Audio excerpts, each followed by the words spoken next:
Legal. Então vamos lá, gente. A primeira palestra da tarde aí. Muito obrigado pela presença de todos. Então já estamos aqui com o engenheiro Douglas Lemes, da ZF. O título da palestra aí está na tela já, né? Sistemas de embreagem para veículos comerciais, evoluções e inovações para eficiência energética e redução de poluentes, né? Apresentando o engenheiro Douglas aqui rapidamente, engenheiro mecânico, ele é gerente de engenharia, trabalha com desenvolvimento de produto, tem mais de 20 anos de experiência aí na área, em desenvolvimento e validação de componentes para trem automotivo, né, trem de potência automotivo. A principal especialidade dele é em medições e análise de vibrações torsionais, em trem de potência automotivo também. Tem uma experiência internacional grande aí. Então, Douglas, seja muito bem-vindo aí ao nosso evento. Muito obrigado pela participação aí. A palavra é sua. Boa palestra aí. Obrigado, Ed. Obrigadão pelo convite. Boa tarde, professores. Boa tarde, Viviane. Obrigado por toda a ajuda, né, que você deu. Boa tarde, futuros engenheiros. Estou muito honrado de poder contribuir com a formação de vocês aqui, né? A minha apresentação, vamos ver se... Tá. O Ed já falou um pouco sobre mim, né? E eu vou começar falando um pouquinho da ZF, né, para vocês conhecerem o que é a ZF no mundo. Depois nós vamos falar sobre os sistemas de embreagem. Eu vou mostrar alguns exemplos de produtos que foram desenvolvidos pensando em eficiência energética, né? O meu objetivo é gerar alguns insights para vocês, gerar alguma inspiração, né? Sobre as demandas de engenheiros, dos engenheiros de desenvolvimento de produto, tá? Até para tirar um pouquinho o medo, né, que muitos podem ter de desenvolvimento, né? Eu acredito que a nossa engenharia brasileira ela tem cada vez mais assumir o protagonismo de desenvolvimento, e para isso eu trouxe esses exemplos, né, de produtos, tá? E depois a gente vai para os nossos comentários finais, tá certo? Sobre a ZF. A ZF ela é uma empresa global, ela tem 271 localidades em 42 países, né? 18 centros de desenvolvimento em 8 países. O Brasil, nós temos centro de desenvolvimento aqui, então nós temos autonomia para fazer desenvolvimento de produto aqui no Brasil, né? Em 2020, nós tivemos um faturamento de 32 bilhões em vendas, né? A ZF ela investe aproximadamente 7% da receita em pesquisa e desenvolvimento, né? Aqui na América do Sul, nós temos 10 localidades, são 5 mil, pouco mais de 5 mil colaboradores, né? Com 4,5 bilhões de vendas aqui no Brasil, em todas as unidades, né? Todas as business units. E também temos bastante investimento em desenvolvimento aqui no Brasil, tá? Esses são os principais campos tecnológicos da ZF. Então, nós temos o controle da mobilidade do veículo, nós estamos falando aqui em sistemas de direção, sistema de assistência de freio, né, de controle de freio, suspensão, né? Estamos falando aqui, temos também o campo de segurança integrada, quer dizer, os sistemas de cintos de segurança e de ativação dos cintos de segurança, né? Direção autônoma, dentro da direção autônoma estão todos os hardwares em desenvolvimento de hardware e software, né, para desenvolvimento de direção autônoma. Aí nós estamos falando de transmissão, estamos falando de eixos, estamos falando de embreagens, estamos falando de atuadores no geral, estão todos aqui dentro do campo de direção autônoma, né? E a famosa eletrificação, tá? Eu assisti a palestra do Gustavo hoje de manhã, achei super interessante, complementar ao que a gente faz, né? Porque o que eu vou mostrar aqui é como que a gente usa melhor a energia que está sendo gerada, né? E o Gustavo falou muito sobre a geração, novas formas de geração de energia, né? E a eletrificação, é importante eu frisar isso para vocês, né? A gente na automotiva, a gente tem falado muito sobre eletrificação, mas a eletrificação ela é uma solução, né? Ela não é mega tendência. A mega tendência é a eficiência energética. Nós precisamos pensar realmente em gerenciar melhor, usar melhor a energia, né? Mas existem N soluções em desenvolvimento hoje, inclusive eletrificação, inclusive diesel verde, inclusive biodiesel, etanol, né? Uma série de outras tecnologias que estão em desenvolvimento, né? Então, é importante a gente não fechar os olhos, né? Para as outras tecnologias, tá certo? Alguns exemplos dos principais componentes, né? Para a linha leve, veículos de passeio. Então, os principais produtos que a ZF tem, né? Nós fornecemos para os principais fabricantes, né, de automóveis, tá certo? Então tem eletrônico, sistema de direção, componente de chassi, sistema de segurança passiva, alguns itens que nós temos no grupo, mas que não são produzidos aqui no Brasil, tá? Tecnologia para caminhões, né? Então do trem de potência, né, praticamente falta o motor, né? O resto todo a ZF desenvolve e fabrica, né, no mundo inteiro. Hoje, os exemplos que eu vou trazer para vocês, eles dizem respeito a componentes para trem de potência, tá? Também na linha pesada de caminhões, nós fornecemos para os principais fabricantes, né, de caminhões, e inclusive fornecemos para o mercado de reposição também, tá? Tecnologia em ônibus, muito parecida com a de caminhões, mas aqui o slide ele traz eixos, né, específicos para aplicações em ônibus rodoviários e urbanos, né, tá? Também só falta aqui o motor, né, no final das contas. Máquinas agrícolas, né, e veículos de fora de estrada também, né? A ZF é bastante forte nisso no mundo inteiro. E é um campo que a gente tem bastante desenvolvimento aqui no Brasil, porque a agricultura, o agribusiness no Brasil é bastante forte, né? Bastante importante a gente ter desenvolvimento nessa área para apoiar esse mercado, né? Também a ZF tem componentes de trem de potência para trens, né? Também para o segmento marítimo. E aqui, né, a geração de energia limpa, né, com turbinas, com caixas de transmissão para turbinas eólicas, tá? Muito correlacionado ao tema do seminário, né? Assim como todas as empresas responsáveis, a ZF no mundo inteiro ela está pensando no melhor gerenciamento, né, e na melhor eficiência energética, né? E ela está se baseando muito no protocolo da Greenhouse, né? Greenhouse Protocol, que eu acho bastante interessante. Ele dá uma visão bastante gerencial para nós, né? De como atuar no gerenciamento de energia, né? Primeiro, o escopo 1 é nós olharmos para nós mesmos. Como que nós estamos usando, né, a energia que nós precisamos para as nossas fábricas, né? Então, a gente precisa usar melhor isso, né? Com programas de atualização de maquinário mais eficiente, né? Com redução de complexidade de componentes, né? Quer dizer, tudo que engloba o nosso dia a dia de fábrica, a gente tem aí desafios bastante relevantes para os próximos anos para a redução do consumo de energia por cada milhão de euros que a gente fatura, tá? O escopo 2 diz respeito à energia consumida, né? A ZF ela tem também o objetivo de cada vez mais consumir energia limpa, né? Energia renovável, né?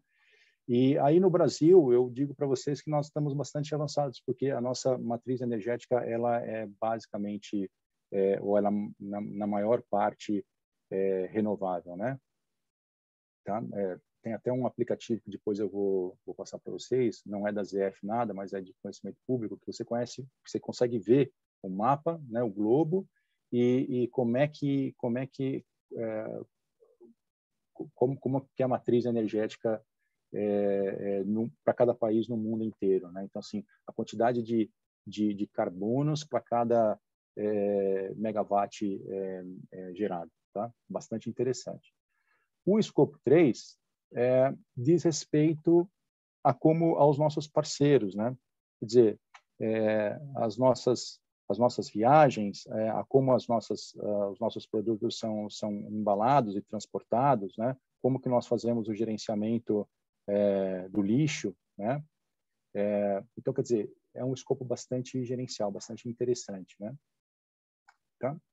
Um pouquinho mais em detalhe sobre os objetivos de cada escopo, né? De cada escopo. Então, quer dizer, percebam que a gente objetiva diminuir e reduzir 2% da energia consumida por ano, né? Então, assim, existem N projetos dentro da fábrica, das várias fábricas no mundo, né, para redução de consumo de energia, né?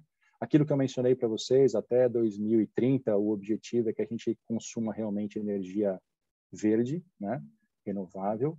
E dentro do desenvolvimento de produto, bastante interessante, que lá em 2040, né, a ZF não quer mais desenvolver nenhum produto para trem de potência com motores a combustão interna, tá? E aí eu faço a primeira reflexão, né, para vocês, que eu acho que é uma das principais mensagens que eu queria deixar para vocês, e eu vou construir a apresentação desse jeito, que eu também falo para os meus engenheiros. Eu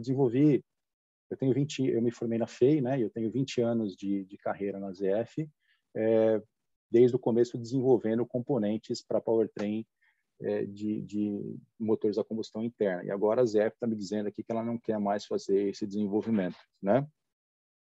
E aí, ao longo da minha carreira, eu aprendi a não me preocupar muito com isso, porque eu não sou um engenheiro de embreagens, né? Eu sou um engenheiro mecânico, né? Antes do mecânico, eu sou um engenheiro, né? Então, assim, eu conheço a física, eu conheço a matemática, então é por isso que eu sou apaixonado, né? Não por embreagem. Através da embreagem, eu pude consolidar N conhecimentos sobre cinemática, sobre dinâmica, sobre termodinâmica, sobre estatística, sobre tribologia, todas as disciplinas que no dia a dia vocês veem na Mauá, e eu vi na FEI, né? Ou qualquer engenheiro vê em qualquer faculdade do mundo, é isso que é mais interessante, tá? Quer dizer, nós nos formamos e estudamos para desenvolver soluções, né, técnicas, né? Independente se ela vai ser para um motor a combustão, um powertrain a combustão interna, ou se ela vai ser para um powertrain híbrido ou para um powertrain eletrificado, tá certo? Beleza? Agora a gente entra na segunda fase, em que eu realmente mostro alguns exemplos de produtos que a gente tem desenvolvido, né? E que, inclusive, já estão nos novos lançamentos no campo, tá? Dentro das tendências de desenvolvimento de módulos de powertrain, mais especificamente, a gente tem considerado esse cenário aqui, né?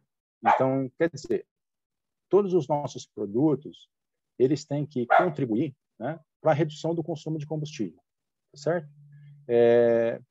Não só por uma questão de clima, mas para também otimizar os custos operacionais dos frotistas, né? Na linha pesada, nós fazemos componentes para caminhões e ônibus, mas o nosso negócio é logístico, né? Quer dizer, a gente tem que estar com um mindset conectado ao operador logístico, né? Aos grandes frotistas. O que esses caras precisam? E eles precisam reduzir o custo operacional, e um dos principais custos operacionais dos grandes frotistas é o consumo de combustível, tá? Aí sim, né? E praticamente consequência disso, a gente também, toda vez que desenvolve produto, pensa na redução de CO2, tá certo? Né? Eu vou mostrar para vocês mais adiante que tem havido uma tendência dos motores trabalharem em rotações mais baixas, né? Isso para colaborar para a redução de combustível e para menor emissão de poluentes também. Então, tem havido uma tendência no mercado de downsizing, significa antes eu usava motores de 6 cilindros, eu passo a usar motores de 4 cilindros, e downspeeding, eu trabalhava em rotações maiores, a oferta de torque e a calibração das transmissões automatizadas sempre está sendo feita para trabalhar quanto mais em rotações cada vez mais baixas, né? para justamente otimizar essa questão de combustível e de emissões, tá? Com isso, a gente tem um aumento das vibrações geradas pelo motor, e um importante papel da embreagem é filtrar essas vibrações geradas pelo motor, tá? Mais adiante isso vai ficar mais claro, né? Sempre objetivando tudo que a gente faz na vida é justamente para benefício da humanidade, certo? Né? Do ser humano. Então, a gente precisa pensar no conforto, né? Também, tá? Uma imagem bastante lúdica de um powertrain, né? Então, motor, a transmissão, o diferencial, semi-eixos, eixo cardan e a roda. E a embreagem, ela está localizada entre os dois gigantes do powertrain, né? Ela que faz o acoplamento e a transmissão de torque do motor para o resto do driveline, tá certo? Né? E toda vez, o que eu queria combinar com vocês também, à medida que a gente falar em AMTs, isso significa Automated Manual Transmissions. O que é isso? São transmissões mecânicas, né? Mas que são automatizadas, ou seja, tanto seleção e troca de marchas é feito de forma automatizada, tá? Por comando de software, assim como o acionamento de embreagem também, certo? Essa aqui, nesse slide, vocês conseguem ver o que é um conjunto embreagem, né? Um sistema embreagem composto primeiro por um atuador, que ele passa a ser agora um atuador eletropneumático, que nós chamamos de Connect, né? Por um platô, né? Que agora passa a ser um platô empurrado e não mais puxado, justamente para interfacear com o Connect e possibilitar uma estabilidade, né, do comportamento funcional do platô ao longo da vida. E vocês vão ver que é importantíssimo para o controle, né, para o software de controle da transmissão, né? E um disco de embreagem que a gente vê aqui vários conceitos, né, ou várias disciplinas juntas, né? Que nós estamos falando de um material orgânico, cujo desenvolvimento é feito por especialistas em materiais, né, engenheiros químicos e de materiais, e o amortecimento torsional, que está integrado, que lá em 1930 foi integrado nos discos de embreagem justamente para reduzir a rigidez entre o motor e a transmissão e otimizar o comportamento dinâmico, o comportamento vibratório do trem de potência, né? Tá certo? Vamos começar pelo Connect, né? Então, o Connect, ele é conectado à caixa seca da transmissão, né? Ele é um atuador concêntrico, né? E ele sempre é utilizado com uma embreagem tipo empurrada, tá? O Connect tem sido o novo padrão das transmissões manuais automatizadas. Então, toda vez que vocês virem um caminhão Mercedes, DAF, MAN, né, Volvo, né, vocês vão encontrar o Connect lá com transmissão automatizada, vocês vão encontrar o Connect lá dentro da caixa seca, tá? E o Connect, ele é a evolução do sistema de acionamento, que eu busco ilustrar aqui para vocês. Então, lá quando alguns anos atrás, eu ia falar quando eu era criança, mas a gente encontra esse tipo de atuação ainda hoje, né? Ela é puramente mecânica. Você tem a alavanca de câmbio, né? Movimentando aqui com alavancas, né? Alavancas mecânicas, fazendo a troca de marcha e também fazendo o acionamento de embreagem também era feito por cabo, né? Que está sendo mostrado aqui, né? A gente tem uma fase de evolução para mancais de manutenção livre, né? Free, né? Ou seja, eles não precisam de manutenção. Depois, nós temos, por uma questão de conforto, aumento de torque, aumento de carga, de embreagem e tudo mais, o desenvolvimento dos boosters hidráulicos para ajudar no acionamento das embreagens, né? Atuadores eletropneumáticos, né? Mas ainda com uma complexidade de componentes bastante grande, né? E agora o Connect, quer dizer, o Connect ele simplifica todo esse sistema, né? Então, assim, do ponto de vista de energia, né? Vocês podem imaginar quantas fábricas são necessárias para fazer esses sistemas, né? Quantos componentes são necessários, são vários componentes, portanto, muita energia para a produção, né? Muitas fábricas para a produção, e agora o Connect, um módulo simplificado que demanda muito menos energia para a produção, né?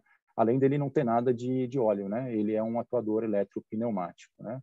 E só para vocês imaginarem, a gente aprende lá na faculdade que, legal, na hora que eu transmito força pelo óleo, é show, né? O óleo não é compressível, mas o ar é compressível. Como é que eu faço para desenvolver, né? Para atuar a embreagem, para controlar? Quer dizer, tem um desafio aí de engenharia nesse contexto, tá certo? Aí, não vou responder, tá? Por como é que a gente faz isso para o Connect com ar, a gente deixa para a fase final, tá, Ed? E se ninguém perguntar, você me pergunta, Ed, lá, como é que a gente faz? Uma ilustração adicional, né, de uma transmissão, o sistema de embreagem em cinza e o sistema de acionamento de embreagem, né, em colorido, o tradicional, sem o Connect, né? E aqui com o Connect. Quer dizer, a gente sai de uma situação de alta complexidade de componentes e part numbers e fabricação para uma situação bem mais simples, com menos componentes, menos energia, menos esforço logístico, inclusive. Certo?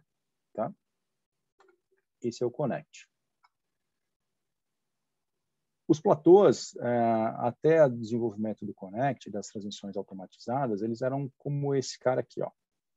Então, a gente encontra bastante no mercado ainda, muitos caminhões ainda são fabricados com uma embreagem tipo puxada, né? Que ela tem várias vantagens do ponto de vista de transmissão de torque e conforto, né? Durante o acionamento do pedal, tá? Mas esse platô, ele trabalha muito bem com transmissões manuais, né? Quando nós falamos em transmissão automatizada, né? É o robô que faz tudo, né? É o software, é o algoritmo que controla tudo. Mas o algoritmo, para que ele forneça um bom controle, é preciso que o hardware, né? Sempre que você fala em automatização, você tem que ter um software competente, mas você precisa ter um hardware competente também, um hardware estável, né? E aí é que foi desenvolvido, nós desenvolvemos os platôs tipo empurrado, que eles trazem com ele alguns mecanismos de estabilização de características funcionais, tá? Aqui na figura fica um pouquinho mais fácil da gente ver isso, né? Começando aqui pela direita, o que é mais importante, né, é que o Connect, ele vai acionar a embreagem. Então, eu tenho determinado curso de acionamento representado aqui, tá? Esse é o curso de acionamento de embreagem. O Connect está nessa posição aqui, e à medida que o software manda ele acionar a embreagem, ele aciona a embreagem, né? Acionar a embreagem não é um grande desafio, mas em algum momento a embreagem vai precisar ser reacoplada. E durante o reacoplamento da embreagem é preciso que haja conforto, né? Para a gente conseguir modular a aceleração longitudinal do veículo, né? Então é preciso que a embreagem ela promova, né, uma característica descrita pelo diagrama aqui à direita, tá? Então assim, para cada curso de embreagem, e eu estou aqui em 0 acionamento e aqui 100% de acionamento, então quando eu quero abrir a embreagem, eu aciono daqui para cá. Quando eu quero fechar a embreagem, colocar o veículo em movimento, eu preciso ter para cada ponto do curso uma força, um torque equivalente. Assim que o Connect ele ajuda o software da transmissão a controlar essa progressividade da transmissão de torque, tá certo? Se eu tivesse um sistema, uma curva extremamente rígida, seria muito difícil, né? Para cada pequenas variações do curso do Connect, eu já subo demais aqui, ó. Eu já subo demais a força. Então, quer dizer, eu teria uma oscilação na transmissão de torque bastante grande. Quer dizer, o hardware, né, combinado pelo platô e mais o amortecimento axial da embreagem, ele precisa possibilitar o controle ponto a ponto, né, do torque transmitido naquela situação, tá certo? Né? Só que o platô, ele é uma gangorra, né? Eu aciono aqui, eu tenho um ponto de articulação aqui e eu levanto esse lado. Então, acionei aqui, articulo nesse ponto e recuo a placa de pressão, interrompendo a transmissão de torque, e aí eu consigo trocar a marcha, eu consigo parar o veículo, tá certo? Né? Dá para imaginar que nesse ponto de articulação aqui, o esforço cíclico é bastante grande, e aí você tem um desgaste muito grande, né? E havendo desgaste aqui, é preciso ter um mecanismo de compensação desse desgaste, para que essa gangorra fique justinha, né? Para que eu tenha sempre uma relação entre esse curso e esse curso, né? E para isso a gente desenvolveu esse mecanismo, olha só, é um mecanismo, né? Que ele tem uma bola Belleville que a gente não consegue ver direito aqui, mas à medida que eu tenho desgaste, né? À medida que eu tenho desgaste, essa mola Belleville, ela compensa essa folga e mantém o platô justinho durante toda a vida. Ou seja, eu tenho estabilidade funcional. Moçadinha, futuros engenheiros, isso é desenvolvimento, tá? Soluções simples, usar tudo que a gente aprende na faculdade para um problema complexo, né? Sem essa solução simples, o software de controle não conseguiria controlar a transmissão, tá? Do veículo. Legal, vamos para o disco de embreagem. O disco de embreagem, eu queria mostrar duas coisas para vocês. Primeiro, o amortecimento torsional, que foi integrado lá em 1920, 1930. O pessoal estava vendo que a transmissão estava fazendo muito ruído, né?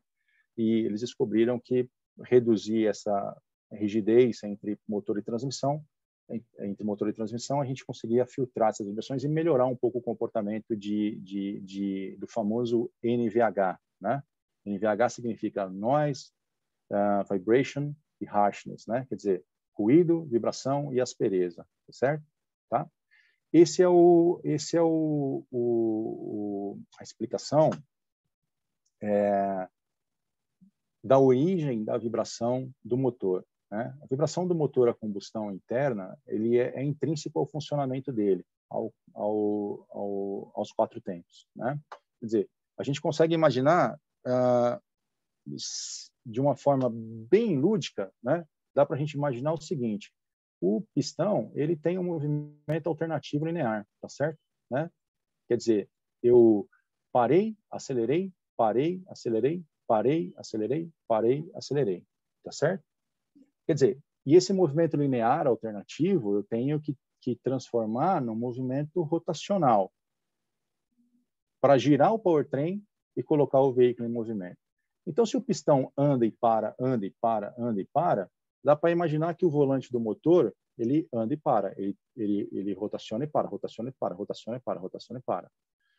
Nós não conseguimos ver isso no contagiro dos nossos veículos, né? Mas se a gente conseguisse colocar uma lupinha lá, a gente veria o seguinte, que quando o contagiro está mostrando 940 RPM, na verdade, a gente está oscilando com uma frequência alta, né? Essa rotação, que é justamente esse movimento anda e para, né? De uma forma mais técnica, né? A gente consegue imaginar a curva de torque, né, de cada pistão ao longo do ângulo do virabrequim. Ou seja, no momento da admissão, nós não estamos gerando nenhum torque. Pelo contrário, nós estamos usando, né, força para aspirar, tá certo? Né? No momento de comprimir a mistura, a gente também não está gerando nenhum torque. Pelo contrário, nós estamos usando força para comprimir essa mistura, né? No momento da expansão, aí sim da combustão, né? E não explosão, mas combustão, aí sim você tem um torque gerado bastante grande, um pico de torque que promove a aceleração do pistão, né? E depois, lá quando a gente entra na fase de escape, de novo, nós não estamos gerando grande torque. Quer dizer, percebe que há uma aceleração, né? Quer dizer, isso, na verdade, é a vibração mecânica, tá? E E se essa vibração mecânica ela for transmitida para o resto do trem de potência, nós temos lá os problemas de NVH que eu mencionei para vocês, né? Então, quer dizer, nós temos ruído vindo da transmissão. Quando eu estou em primeira marcha, por exemplo, todas as outras engrenagens, todos os pares de engrenagem, né, sincronizadores, eles estão sem fluxo de torque. Então, assim, se eu pegar o eixo-piloto e girar com oscilação, eu vou provocar a batida entre os dentes das engrenagens, das outras engrenagens, né, sem fluxo de torque, provocando o principal fenômeno de NVH que nós temos no powertrain, que é o ruído de rattle, né? Rattle de snake rattle, de cascavel, transmissão, durante o funcionamento, ela faz trrr. Se não fosse só o problema acústico, né, essa vibração ela acaba promovendo desgastes e sobrecarga nos componentes internos da transmissão, comprometendo a durabilidade dela também. Então, não é só uma questão de conforto, é uma questão de confiabilidade também, de durabilidade, tá? Conceitualmente, de forma lúdica, de novo, é essa a ideia. Eu coloco um amortecimento torsional, reduzo a rigidez entre o grau de liberdade, motor e transmissão, e eu entrego para o driveline dessa forma uma amplitude de vibração muito menor, otimizando o comportamento de NVH, tá? Lá nas aulas de dinâmica e vibração, nós vamos perceber que não é tão trivial assim, né? Não é de forma lúdica desse jeito. Por quê? Porque, no final das contas, o trem de potência ele é um sistema de múltiplos graus de liberdade, né? Então, quer dizer, eu vou ter nele vários modos de vibrar, né? Várias rotações críticas que nós chamamos na prática de frequências naturais, né? E o disco de embreagem, ele, dependendo da frequência, mesmo com o disco de embreagem, dependendo da frequência de excitação, ou a transmissão vai vibrar muito, ou o diferencial vai vibrar muito, né? Então, quer dizer, é preciso, não é simplesmente reduzir a rigidez, né? Mas essa rigidez ela tem que ser dimensionada de tal forma e correspondente ao modelo matemático do trem de potência, tá? A matriz de rigidez e de inércia do trem de potência precisa ser conhecida para a correta aplicação do amortecimento torsional, tá certo? Tá? Trago para vocês aqui a evolução dos amortecimentos torsionais, né? Então, a curva preta, ela mostra a vibração do motor, né? Então, a aceleração, aqui em radianos por segundo ao quadrado, tá? Então, imaginem, né, que eu falei para vocês que nós tínhamos oscilação de rotação, né? Então, tem oscilação de rotação. Então, imagina que eu tenho oscilações aqui, né? E, na verdade, eu estou pegando só o pico para melhorar a nossa visualização. Então, a vibração do motor, gerada pelo motor, né? Nesse caso, a terceira ordem, ela é mostrada aqui em preto, tá certo? E essa aqui, amarelo, verde claro e verde escuro, são as respostas, né? Do trem de potência medida na transmissão, tá? Então, não é a frequência natural da transmissão, é a frequência natural do trem de potência medida na transmissão, né? Com um amortecimento torsional convencional, cuja rigidez de 475 Nm por grau, a rotação crítica, a frequência natural, ela fica postada aqui por volta de 900 RPM, e dá para perceber que a gente não tem atenuação de vibração antes de 1.200 RPM, tá certo? Né? Se eu contar para vocês que as transmissões automatizadas agora, elas estão, ou seja, imagina, antes disso, imagina vocês motoristas, né, de caminhão e de ônibus, e à medida que vocês engatam a marcha e aceleram, vocês passam por essa rotação. Atingem a ressonância do powertrain. Há uma vibração muito grande, há um ruído, há um desconforto, há uma aspereza. Vocês vão sentir a aspereza no habitáculo, vão sentir a aspereza no volante do motor. A tendência nossa, humana, é buscar o conforto. Ou seja, consciente ou inconscientemente, nós vamos ser seduzidos a trabalhar sempre acima de 1.200, 1.150 RPM, no caso aqui, né? Ou seja, gastando mais combustível, né? E não contribuindo nada para a eficiência energética, né? E nem para o clima, né? Do mundo, tá certo? Gasto mais combustível, tenho mais emissões de poluentes e ciclo ruim, né? Quer dizer, então eu preciso trabalhar com os motores em rotações mais baixas, mas eu não consigo fazer isso se eu mantiver aquela ressonância lá ainda. Não dá para trabalhar nessa faixa de rotação se a gente tiver a ressonância lá. Então, eu preciso reduzir a rigidez do amortecimento torcional, porque reduzindo a rigidez do amortecimento torcional, eu reposiciono toda a frequência natural do powertrain, né? Então, há um passo de evolução de 475 Nm por grau para 316 Nm por grau, e depois um segundo passo de evolução de 475 Nm por grau para 218 Nm por grau. Vocês podem imaginar aqui quão divertido foi desenvolver esse damper. Por quê?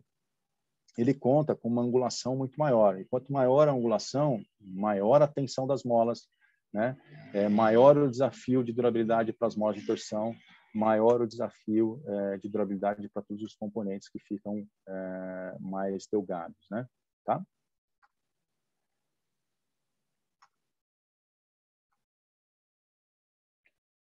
O amortecimento torcional, ele pode ter a sua complexidade ainda aumentada, né, com a integração de um absorvedor dinâmico nele, né? E o resultado, ele é mostrado pelo diagrama, quer dizer, eu consigo reduzir, otimizar o comportamento, a amplitude, né, da condição da curva azul para a condição amarelinha aqui, né?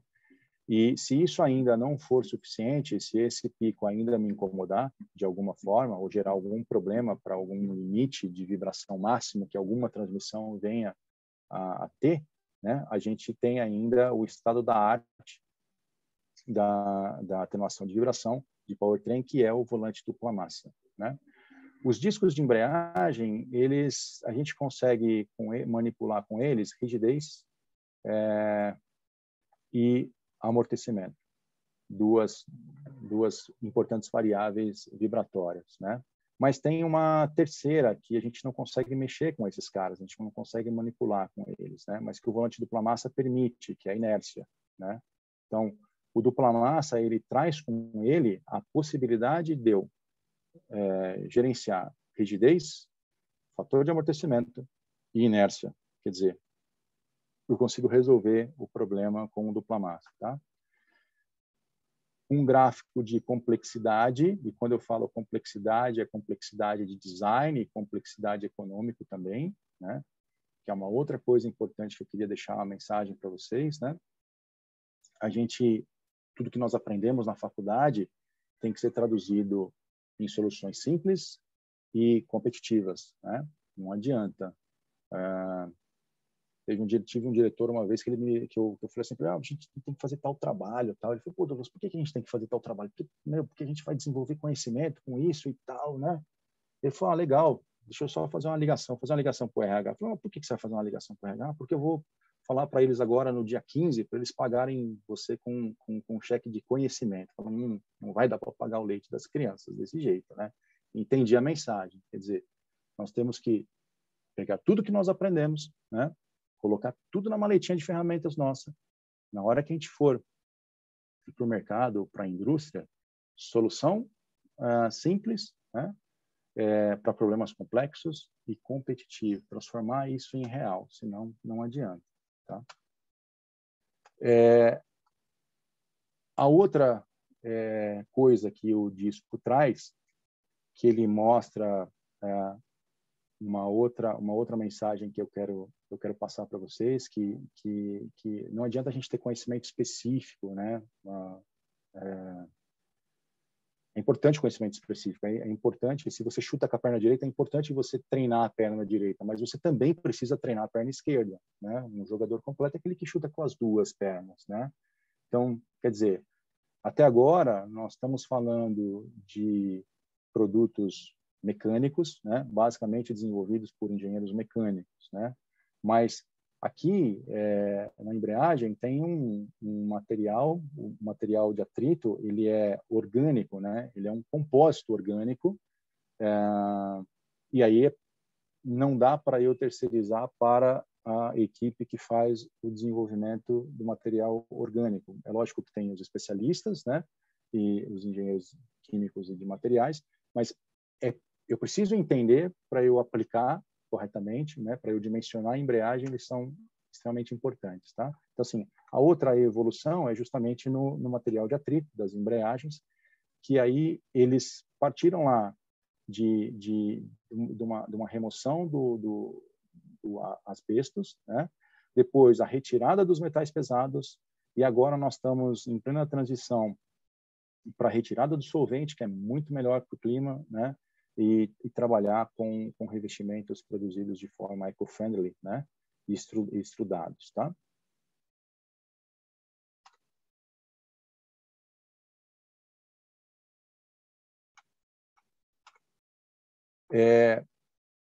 Uma outra aplicação do conhecimento todo desenvolvido, aprendido com embreagem, é a embreagem de compressor de ar.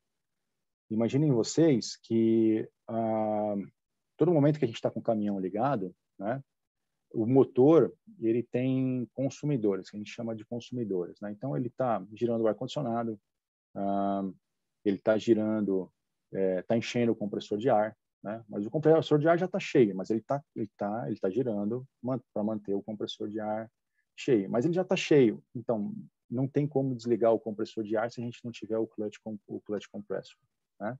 Quer dizer, a embreagem de compressor, ela é justamente isso. À medida que eu detecto que o compressor de ar utilizado para toda a atuação da transmissão, utilizado para a atuação da embreagem e também para os freios, auxílio de freio, né? Na hora que eu detecto que ele está cheio, eu posso desconectar esse consumidor do motor, né? E economizar algum combustível ali, né? Então, esse é o clutch compressor, essa é a função dele, né? Ele é uma embreagem compacta, no conceito de uma embreagem mesmo, né? Conectada ao compressor de ar e que desacopla o compressor de ar quando ele está cheio. Dá uma olhada que é possível que ele gere uma economia de combustível de até meio litro, né? Para cada 100 quilômetros rodados. Isso depende muito da aplicação, óbvio, né? Mas ele chega a possibilitar esse consumo de combustível que do ponto de vista econômico, fantástico, né? E do ponto de vista de consumo de combustível, de emissões de poluentes, também fantástico, tá? Beleza? Meus comentários finais, pessoal. Eu refleti bastante, né? E, como eu falei, eu estou muito honrado de poder, de alguma forma, contribuir com a formação da engenharia futura brasileira, de vocês, engenheiros futuros. E eu cheguei a esses comentários, essas reflexões finais que eu queria fazer com vocês, né? Muitas das quais são aprendizados que eu tenho tido, né? Inclusive com a minha equipe, né? Inclusive vendo a chegada de novos engenheiros, né? Então, assim, para mim, o papel do engenheiro, né? No contexto das mudanças climáticas, e aqui eu queria colocar um parênteses nas mudanças do mundo em geral, porque assim o mundo muda, né? Muda muito mais agora do que mudou para nossos pais, né? E vai mudar muito mais para vocês do que tem mudado para mim, né? Se inicia aí na faculdade, né? É importantíssima a disciplina de vocês, a dedicação de vocês, né? Para desenvolver a habilidade de análise crítica. O que eu quero dizer com isso? Muitos, né, dos meus engenheiros, Douglas, você pediu, eu fiz aqui o cálculo de elementos finitos, o resultado é esse. E, né, eu pergunto, e? O resultado não é importante, o importante é a conclusão que vocês tiram desse resultado, né? Primeiro, saber se esse resultado faz sentido ou não. E depois, o que vocês vão fazer com esse resultado? Esqueçam, se vocês estão se formando engenheiros para ir para o mercado, para operar matematicamente ou fisicamente modelos, né, e tirar deles resultados, não é essa a demanda que a gente tem no mercado para vocês.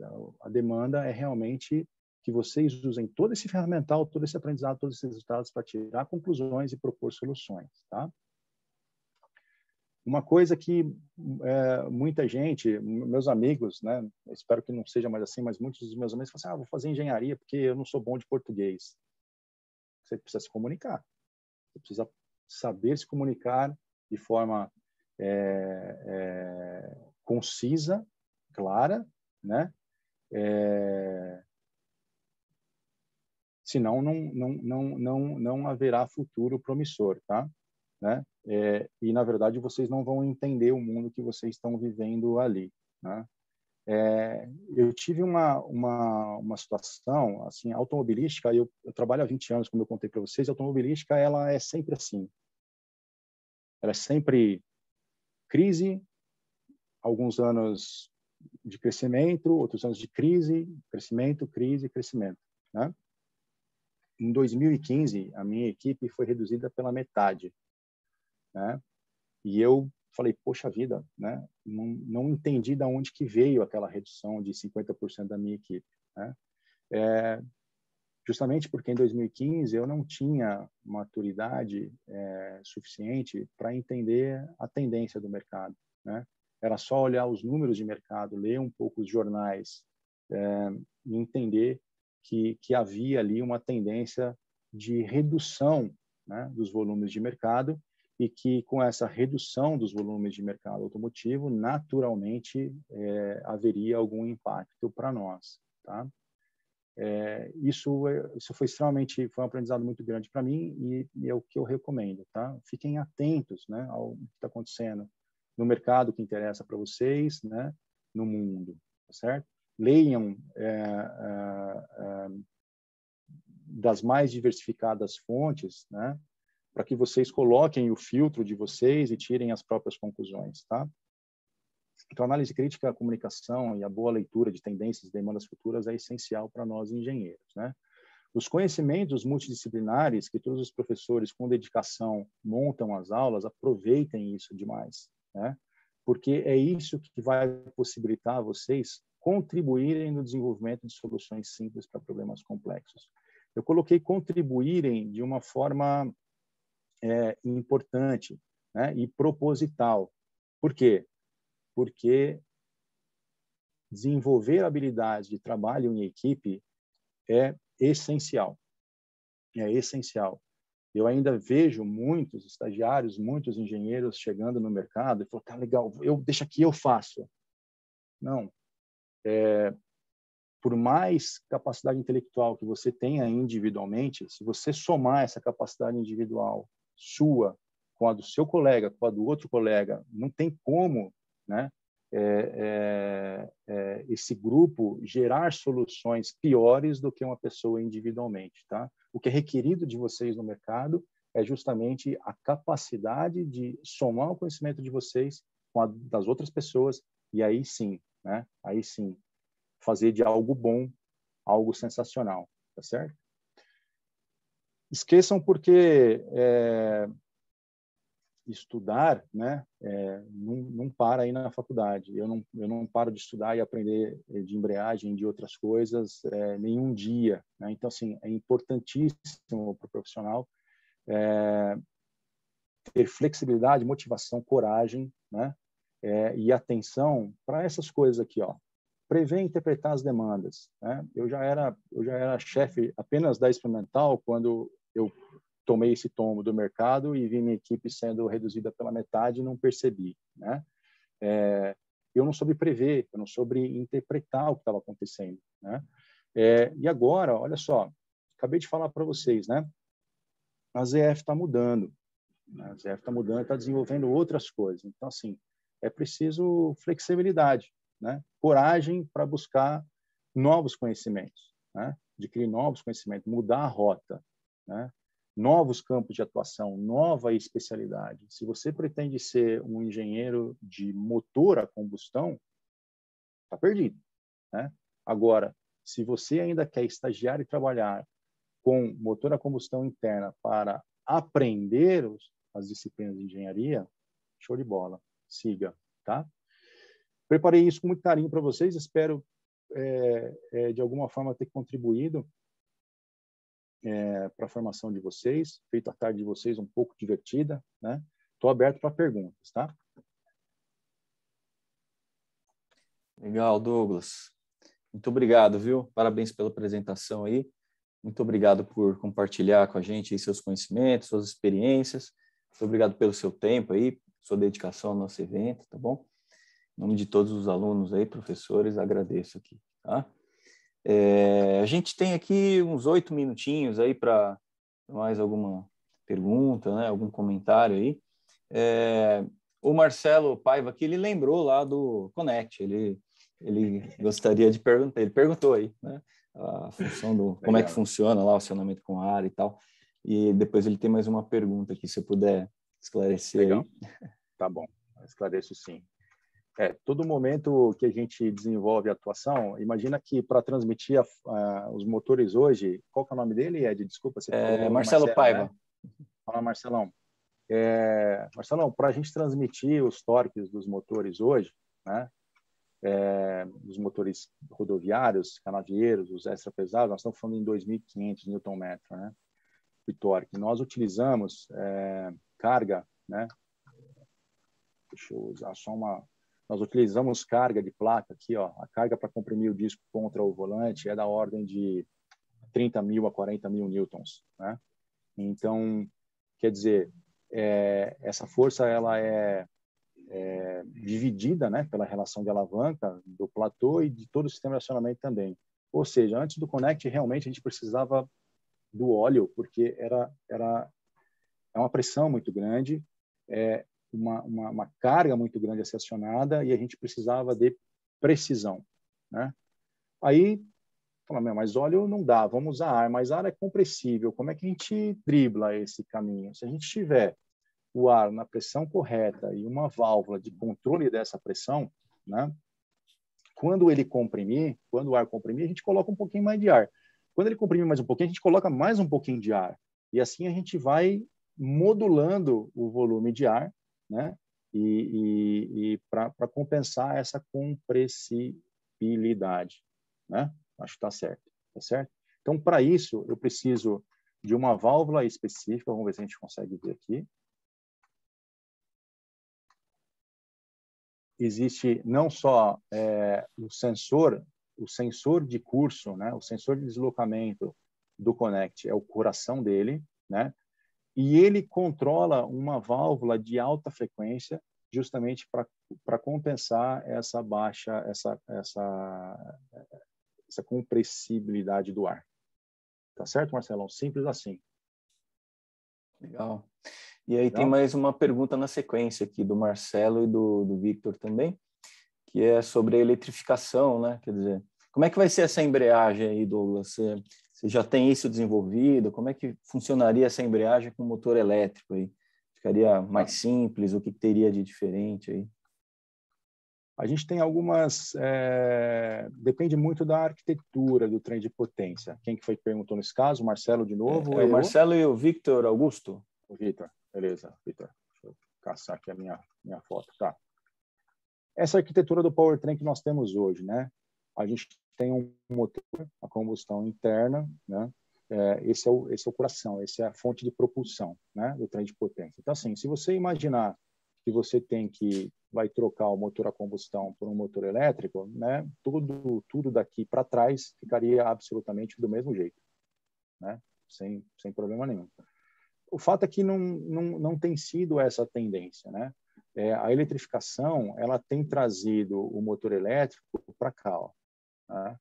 Ela tem trazido o motor elétrico para cá como uma das soluções, quer dizer, o motor elétrico já tem uma força muito grande, então, quer dizer, você não precisa mais do sistema embreagem para essa arquitetura de powertrain, ou, eventualmente, né, existem eixos, inclusive, da ZF, cujos motores elétricos estão na roda. Mais uma vez, você não precisaria mais da embreagem, né? Então, assim, depende muito da arquitetura da eletrificação ou do híbrido, Vitor e Marcelo, que vai ser escolhida, tá? Mas, em princípio, quando se fala em eletrificação, nós não estamos falando mais em embreagens. Legal. E acho que dá tempo de mais uma aqui do Samir. Ele comenta, né, que com a eletrificação a gente vai ter um conteúdo grande aí de controle e automação, né? Uma área que cresce com a eletrificação.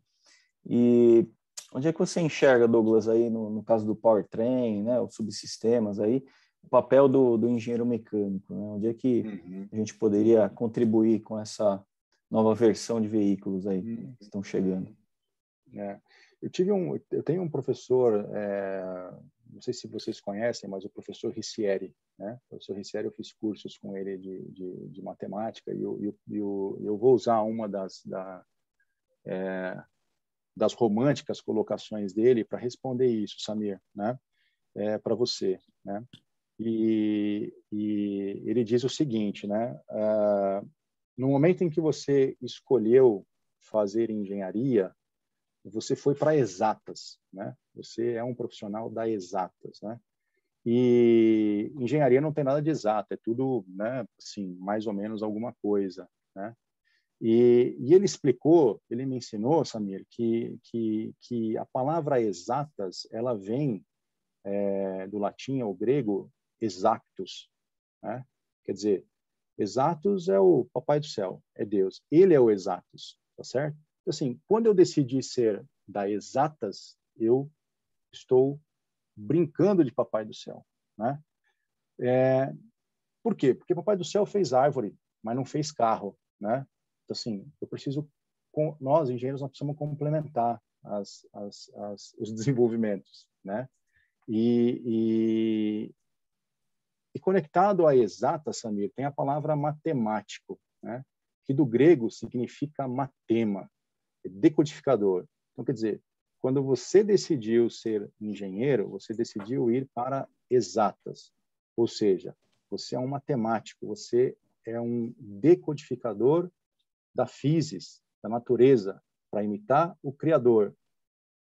Engenheiro mecânico, você tem conceitos de cinemática, de dinâmica, de termodinâmica. Que mais, Ed? Me ajuda.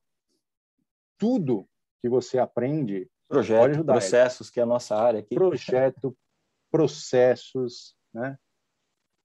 Tudo isso está pautado em engenharia mecânica, ou engenharia elétrica, ou engenharia química, ou engenharia mecânica automotiva, que foi o que eu fiz. Tudo isso tem base na matemática, e na physis, né? E na física, né? Que é o importante de você aprender, certo? E você vai atuar em qualquer lugar, independente de eletrificação ou não. Sem contar, né, que é o que eu te falei, sempre tem a parte mecânica, sempre é preciso entender os carregamentos, né, desenvolver os componentes de tal forma que eles tenham durabilidade, tá, Samir? Uma tentativa romântica de te explicar aí o que eu penso. Legal, Douglas. Muito obrigado aí. Acho que chegamos no tempo aqui, já vai começar a próxima palestra. Mais uma vez, muito obrigado pela presença, parabéns pela apresentação aí. Muito obrigado por compartilhar toda essa experiência aí com a gente, tá bom? E obrigado aos alunos aí também, colegas. Muito obrigado pela presença de todos. E passo a palavra aí para o professor Guilherme, ele já vai começar a próxima palestra aí. Douglas. Um abraço. Tchau. Obrigadão. Obrigado. Boa sorte, Guilherme. Boa apresentação aí. Tchau. Ok, muito obrigado aqui pela sua participação aí, tá bom? Abraço. Abraço.